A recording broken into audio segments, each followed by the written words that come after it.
দর্শক, প্রেস ক্লাবের সামনে আছেন বিশেষ প্রতিনিধি আহমেদ সারোয়ার। সরাসরি কথা বলছি তার সাথে। সারোয়ার, প্রেস ক্লাব ও আশপাশের এলাকার পরিস্থিতি কেমন দেখছেন জানাবেন।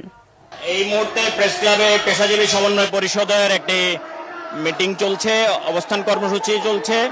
আপনাকে বলে রাখি, এই মুহূর্তে প্রেস ক্লাব এবং তার আশেপাশের এলাকায় রিকশার দখলে, আর প্রেস ক্লাবের সামনের এই জায়গাটা পেশাজীবী সমন্বয় পরিষদের নেতৃবৃন্দ এবং কর্মীদের দখলে।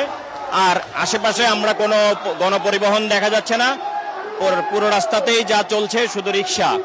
আপনাকে যদি দেখাই, এই ডান পাশে রিকশাওয়ালাদের একটি মিছিল যাচ্ছে, যারা এই আন্দোলনের সাথে সংহতি প্রকাশ করে মিছিল করছে।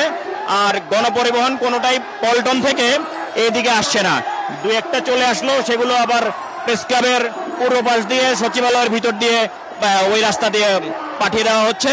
এখন এই যে রিকশাওয়ালাদের একটা মিছিল যাচ্ছে, এই এলাকাটা মোটামুটি এই এলাকাটা পেশাজীবী সমন্বয় পরিষদ, বিভিন্ন লোক, বিভিন্ন রাজনৈতিক দলের কর্মী এবং সরকার বিরোধী অবশ্যই তাদের দখলে এই মুহূর্তে আছে।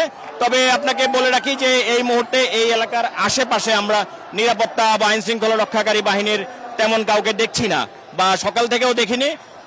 সচিবালয়ের সামনে কিছু নিরাপত্তার জন্য কিছু আইন শৃঙ্খলা রক্ষাকারী বাহিনী নিয়োজিত আছে, বিজিবিও আছে। এছাড়া তেমন কোনো আইন শৃঙ্খলা রক্ষাকারী বাহিনী বা নিরাপত্তা বাহিনীর কাউকে আমরা আশপাশের কোথাও এখন পর্যন্ত দেখিনি। তো এই হলো এখানকার অবস্থা। এখন পেশাজীবী পরিষদ তাদের মাত্র কিছুক্ষণ, আধা ঘন্টা আগে এখানে সংঘ তারা শুরু করেছে।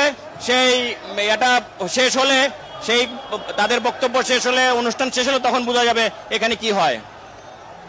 সারোয়ার, আপনাকে ধন্যবাদ।